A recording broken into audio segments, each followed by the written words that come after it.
You should now understand what we mean by planning in AI. Next, we will formalize this understanding of planning by means of a conceptual model for planning. This conceptual model will be a state transition system. Before I introduce the conceptual model that underlies planning, I want to talk to you about conceptual models in general and why they are a good idea. So what is a conceptual model? A conceptual model is a theoretical device for describing the elements of a problem. What this means is it helps us to formalize the problem we are trying to solve. This is good for a number of things. For example, we can explain the basic concepts with this model. So it helps us to define what the objects are that we are manipulating during problem solving. It also helps us to clarify some assumptions. What constraints are imposed by this model is clarified by writing down such a model. We can also use it to analyze requirements, so we can look at the representations we need to develop to represent the objects that we are manipulating during problem solving. Also, we can prove semantic properties with a theoretical device like this. The most important properties for algorithms we are interested in are soundness and completeness, and they require a semantic foundation which is given by a conceptual model. What a conceptual model isn't good for is developing efficient algorithms and other computational concerns. So we cannot immediately derive planners from the conceptual model. The conceptual model we are using in planning is called a state transition system. Formally, a state transition system is defined as a four-tuple consisting of four components S, A, E, and gamma. I will now explain these components in turn. The first component, S, is a finite or recursively enumerable set of states. So these are all the possible states the world can be in. This set can be finite or recursively enumerable, which means infinite. But in most of the examples we'll be looking at, we have only finite sets of states, so don't worry about the second part for now. The second component is a set of actions. Actions are the things an agent can do to change the state of the world. The third component is a set of events. Events can happen in the world and are not under the control of an agent, but events too can change the state of the world. The fourth and most complex component of a state transition system is the state transition function gamma. Gamma takes two things. It takes a state of the world as input, and it takes an action or event. So this second component is the union of all the actions and events, and one of those is the second argument to the state transition function. The result of applying the state transition functions then is another set of states. So this notation here, 2 to the s, just denotes the power set of all possible states, which means an element of the set is itself a set of world states. So the state transition function takes a state, an action or event, and gives us all the possible states that may be the result of applying this action or this event happening. We can now use this definition to define some other concepts formally. For example, applicability. We can say that an action A is applicable in a state S if gamma of S and A is not empty. So if there is at least one state that is the result of applying this action in the given state. And when we apply an action A in a state S, this will take our state transition system to a new state S prime, and S prime must be an element of gamma of S and A. Another way to look at a state transition system is to view it as a graph. Suppose we are given a state transition system S, A, E, and gamma, then we can define a directed labeled graph G that consists of nodes NG and edges EG. The nodes of this graph are simply the world states that are possible in this state transition system. So NG is equal to S. And the edges in this graph correspond directly to the state transitions defined by the state transition function. So we have an arc from a node S to another node S prime. So this is an edge in this graph, and that is labeled with label U, which is either an action or event, if and only if the state S prime is the result of applying U in S. U can be action or event. So we have a transition from here to here with label U. So a state transition graph consists of nodes that correspond to world states and edges that correspond to state transitions. Let me illustrate a state transition system with a very old problem that has been used many times in AI, the missionaries and cannibals problem. In this problem, we have a river, and on one side of the river we have 3 missionaries and 3 cannibals initially. The missionaries are black triangles and the cannibals are red circles here. There is also a boat available, and in this boat can be up to 2 people, and they can use this boat to cross the river. Now, the problem is, if the cannibals ever outnumber the missionaries on either of the banks of the river, then the missionaries will get eaten by the cannibals, and we don't want that. So you can see in the initial state there's an equal number of missionaries and cannibals on one side and no missionaries and cannibals on the other side, so there's no problem. The planning problem now is to come up with a sequence of actions that carries all the missionaries and cannibals safely across the river to the other side.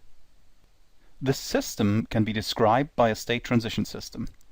And if you're not familiar with this type of system, I would advise you to now try to define this as a state transition system. Specifically, try to see what are the world states that are possible here, what are the actions, and what are the events that can happen in this problem. The state transition function is best defined as a graph, and if you sit down for about half an hour, I'm pretty sure you can come up with a graph that describes the whole state transition graph for this problem. So if you want to do this little exercise, you need to pause the video now. So here is my version of the state transition graph for the missionaries and cannibals problem. To define this as a state transition system, we have to define the 4 components. The first component is the set of states, S, and that can be defined as the different world states we see here. And these are all the squares, rectangles that are drawn here.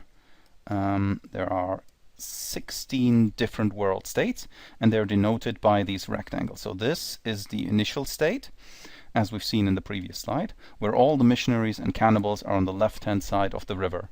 And over here on the right, we have the gold state, and in this gold state, all the missionaries and cannibals are on the right-hand side of the river. The second component of a state transition system are the actions that are possible. In this case, there are 5 different actions, and I've denoted them here with the labels that occur on the different state transitions. So there's 2 types of actions, namely actions with 1 person in the boat and actions with 2 people in the boat. The actions with 1 person in the boat are the ones where we have 1 missionary or 1 cannibal in the boat. Or we can have 2 people in the boat. This can be 2 missionaries, 2 cannibals, or 1 missionary and 1 cannibal. It's noted here by 1M, 1C. So these are the 5 possible actions that we have to do something in the system. I don't need to denote where the boat is because the boat can only cross from one side of the river to the other. The set of events is empty for the state transition system. And finally, the state transition function is defined by all the arcs that make up the lines between the different states here. Note in this specific problem, all the arcs are bidirectional, which means with the same action we can go to one state and then back to the original state. So this is one arc here, and this is one, and this is one. And all these arcs together define the state transition function, and that concludes the definition of the state transition system. A state transition system is useful because it describes all the possible ways in which our system may evolve as a result of applying actions or events happening. But what we want to do is solve planning problems, and the solution to a planning problem is a plan. And by a plan, we mean a structure that gives appropriate actions that we can apply in the initial state of our problem, such that it gets us to a different state in which our objective that we're trying to achieve as part of the planning problem will be achieved. A simple example of such a structure would be to have a sequential list of actions that we need to perform in order. A more complex structure could be a function that maps states to actions, so that when we are in a given state we can use that function to decide what action to apply. A plan implicitly describes a path through our state transition graph. So when we execute a plan, we expect to end up in a state in which our objective is satisfied. There are different types of objective that can be defined for planning, and I will give you some examples now. The simplest way to define an objective is simply to have a goal state. This can be an individual goal state that is named. We've seen this in the missionaries and cannibals problem. Or it can be a set of goal states. That means one of those states is one that we want to reach. An objective can also include some constraints on intermediate states through which we are passing on our way to the goal. For example, we can have states that we don't want to go through, that we need to avoid as part of the objective. A more complex objective could also come with a utility function for each state and tells us that we have to maximize the utility on our way to the goal. As you can see, an objective can be quite complex. A completely different view of an objective would be to not try to achieve something, but to perform a given task. So a good example of this is when you are going on a holiday. You're not really trying to change the state of the world. You want to end up back in the same state where you started, but you want to do something in the time where you go on holiday, and that's a task that needs to be performed. Probably the most common reason for solving planning problems is that we want to execute the resulting plans. And here is a model for how plan execution might actually work. So we have a planner that is given a description of the state transition system that tells the planner how the world may evolve. We're also giving this planner the initial state, that is the state in which the world is in now, and some objectives that tell the planner where we want to be. The planner then solves this planning problem and generates a plan which is passed to the controller for execution. The controller takes this plan and executes the actions in this plan. So it has to extract the next action to be executed and passes this to the system. The execution of the action then changes the state of the actual system that we're trying to manipulate, for example, the real world. And hopefully our system is consistent with the description of the system that was given to the planner to generate the plan that we are now executing. But the system is not only changed by the actions we are taking, that are controlled by the controller, it is also changing because of events that are happening. For the controller to take appropriate actions, it usually needs to know what the state the system is actually in, and to do so, it has observations which are going from the system to the controller. We model observations through the observation function eta, which maps a state to a set of observations that can be made in this state. Quite often, the world is not fully observable, and in this case, the set of observations does not allow us to immediately infer which state we are in. So a given set of observation makes it possible that we are in a number of states. And this is what is called the belief state of the controller. Now, the model we've just seen is not very realistic, because the real world on which we are executing our plans is often different from the description of the state transition system that we're giving to our planner. So those two are not identical. The reason is that this description we're giving to the planner is an abstraction. It leaves out many details about the real world which make planning possible. And then when we execute the plan, things may go wrong because the two models are not the same. A more realistic model is called dynamic planning, in which planning and execution are actually interleaved. What is different in this model is that the controller has to do something called plan supervision, and that means it has to detect when observations differ from expected results. So it expects the world to be in a certain state as a result of an action, but it can observe that it isn't. What it can do in this case is plan revision. That is, we take the existing plan and try to change it in some way to take into account the new state. This can be done by the controller for very simple cases, or has to be done by the planner for more complex cases.